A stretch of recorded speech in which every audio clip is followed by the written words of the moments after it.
Good evening, ladies and gentlemen, and I welcome all of you back to this Sunday evening where I decided to sort of do this Sunday address to all of you, maybe possibly a little bit later at night, but considering how hectic today really was, I decided to just sort of take things a little bit easy, as one usually tends to do on a Sunday anyway. But here I am, and now I'm ready to talk to amongst all of you. Now, some of you may have ever heard of the expression or the phrase or the television series called "This Is Your Life." And as we live through our day-to-day lives, perhaps there might even come a point, some point in the future, where we may even be addressed by some very exotic and very colourful personality on television, showing us all off to the world, explaining who we are, where we've come from, and what we've done over the course of our lives. There are many instances where we tend to live as though we just sort of get on with things. It's sometimes very rare for some people to imagine that really there is anything truly significant in the life we live right now. However, one thing that is sort of come to my attention, certainly now as I've just turned 23, is that maybe there'll come a day, someday in the future, where everything I do will be held up to the light and the world will be able to see for themselves exactly whether or not I am worthy of any recognition whatsoever. I mention this in good faith because it's a careful reminder that despite the fact that already 1 month of this year gone, just like that it would perhaps be better off for all of us to not get used to the idea of being comfortable. The idea being, ladies and gentlemen, is that in the world we live in right now, where even 3 years ago, when I turned 20, there were numerous things that happened on our planet today that almost seem near as nearly 30 years ago compared to the events that are happening on right now. Such is very quickly how this world can change within a matter of years.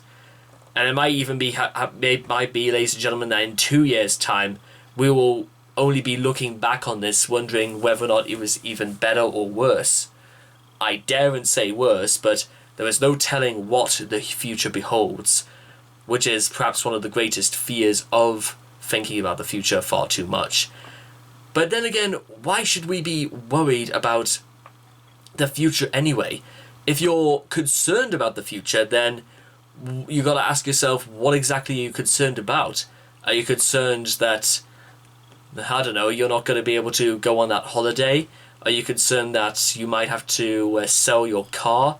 Are you worried that maybe your own children one day will finally leave the house, and after goodness knows how many years? Or are you worried about the fact that in the future death awaits us all? What is it we're really worried about? But what is our life there for if we are not prepared to die? All of us. There comes a great saying that you have to enjoy death in life so you can get enough of life out of death. This obviously meaning that for either of these to exist, you've got to take one with the other. You can't just have it all one way.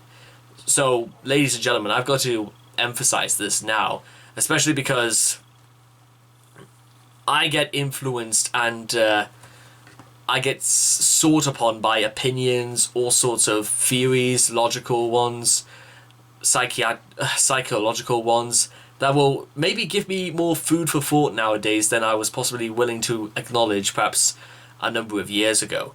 However, the significance in listening to these things in the first place is whether or not you're willing to accept them and whether you're willing to learn or change because of them. It's all well and good for us to go through Pinterest right now and to see numerous quotes by Sao Sun or by Muhammad Ali. It would be all too easy to go through life with this mentality that we do not need to work to feel motivated. We have to be motivated to feel motivated. We have to get on with things, and knowing that The only reason we are getting on at all is because life is somewhat intolerable to stay the way it was for too long. When you start to get too comfortable to things, ladies and gentlemen, you begin to sort of fall into a routine, as it were, where it's not so much you're discredited for trying anything different or trying anything exciting, but you begin to realize that maybe is this your life? Because you got to do something different with it eventually, and it doesn't matter whatever age you are, you have to try and adopt a new tactic, a new striking approach, keeping things fresh. Because, ladies and gentlemen, there might come a day where God or even Jesus stands beside us and goes, this is your life. But take note, ladies and gentlemen, is that the life we all live right now, it might be the only life we know. But the fact is, ladies and gentlemen, do you want it to be the life you only have right now? Do you not want to aspire to do anything different? I mean, just to give you I'm going to give you a little bit of a clue of one of the things I bought over this last week.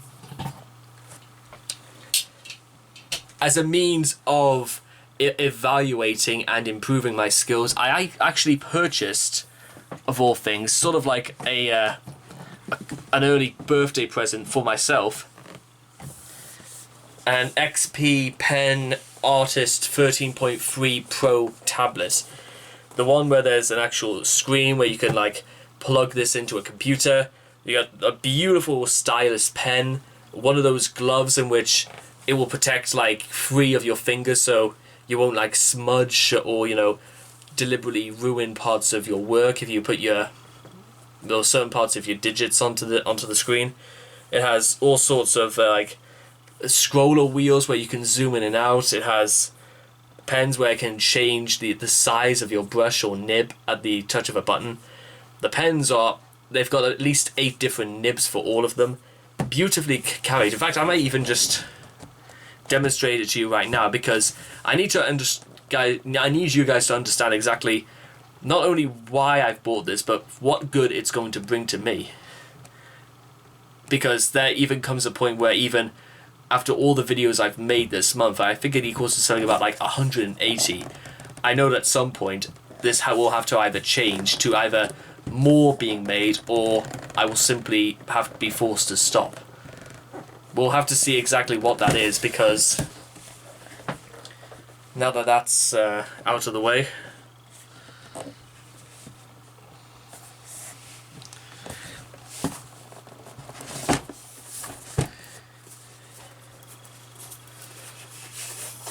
see this, ladies and gentlemen? Scroller wheel. All buttons designed to function to your will. And also, there's handy little things inside, like there's plugs and adapters so that it can be charged properly. This beautiful little stand, even though it really kind of only has like one setting. Just kind of like that. That's sort of why I bought a separate stand for the tablet, actually, because it has multiple stands and all this, and it has this really nice little wire mesh grating to it, so I can have it like bolt upright, or I think this can even I'm just gonna actually try this out. Let's see, have it like this, and yeah, exactly. So it really is like having an old-fashioned light box and an animation disc right in front of you. So you could be at work almost all hours of the day or night. That's a lovely little toy there. Well, I say toy, it's a little bit more than a toy. It's a piece of equipment more than anything. And also a whole bunch of wires. And more importantly, the pens in here. So screw off the top here, and you can see the pen is in here. But all you got to do is just, but if you got to like just either press in or unscrew it, because you got to unscrew the bottom and you can see the nibs here.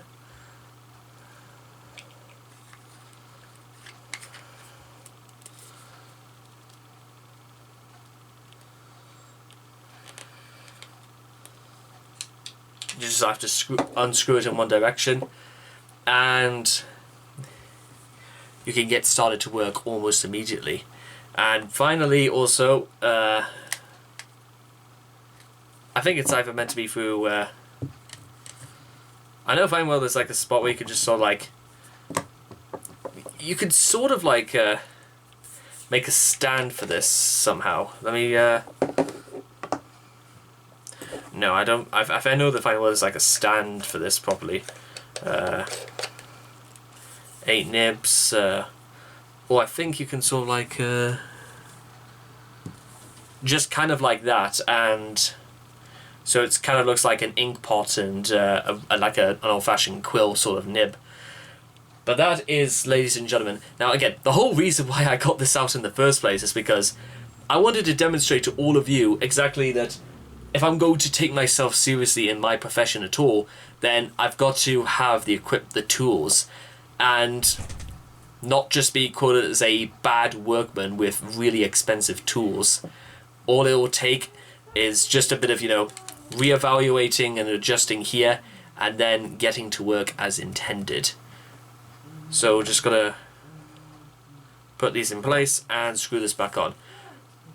So, ladies and gentlemen, just to conclude this Sunday and to cap off this month in the correct manner, what you're going to see from me, ladies and gentlemen, is that if you think I've been doing enough or working hard throughout the month of January, well, you're probably wrong, because there is more to come next month.